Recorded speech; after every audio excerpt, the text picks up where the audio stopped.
Dans la vidéo précédente, j'ai mentionné qu'une expression lambda, c'est une implémentation d'interface fonctionnelle. Mais c'est quoi une interface fonctionnelle? Une interface fonctionnelle en Java est une interface qui contient exactement une seule méthode abstraite. De notre manière, une interface fonctionnelle, c'est comme les autres interfaces qu'on a l'habitude d'utiliser.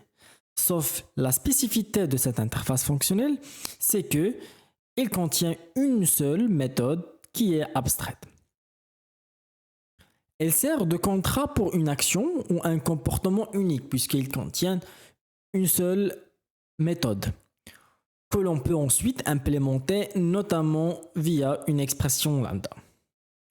Dans la partie à gauche de mon slide, il y a la syntaxe de l'interface fonctionnelle. C'est comme syntaxe d'une interface normale. Donc on a public, interface, et on a en premier temps l'interface fonctionnelle consumer. Cette interface fonctionnelle consumer, elle a une seule méthode, accept, et alors, après on va voir dans l'implémentation, dans accept, nous allons consommer l'argument T que nous passons dans nos paramètres. Donc voilà, une interface fonctionnelle consumer, elle accepte une seule méthode qui s'appelle accept, et elle a un argument de type T, et T, c'est l'argument générique de l'interface consumer. Nous allons passer maintenant à l'implémentation de l'interface fonctionnelle consumer. J'ai créé l'interface comme ce qu'on a vu dans notre slide. Voilà, c'est une interface normale avec une seule méthode pour qu'il vérifie la condition de l'interface fonctionnelle avec une méthode qui s'appelle accept. Donc maintenant, on va implémenter cette interface-là. Donc on a un consumer. On va prendre de type string par exemple, qu'on va l'appeler cons, et on va l'implémenter. On va l'implémenter par une expression lambda. Si vous vous rappelez, c'est que accept, il attend un seul paramètre. Donc on doit préciser qu'on a un seul paramètre qu'on va le nommer T ou R par exemple, ou name. Je prends name par exemple. Et après, on va faire -6 avec le symbole de plus grand.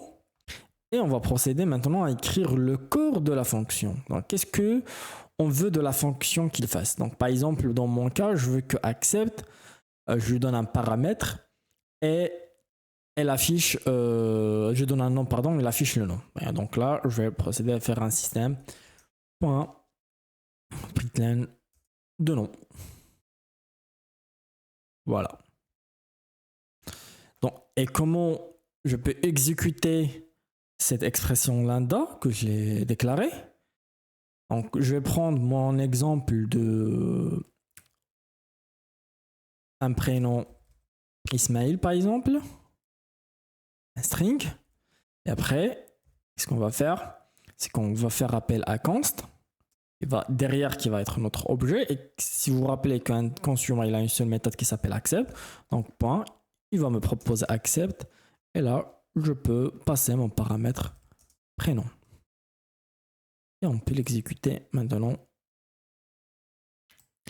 Et on va voir notre prénom qui s'affiche. Voilà, tout simplement.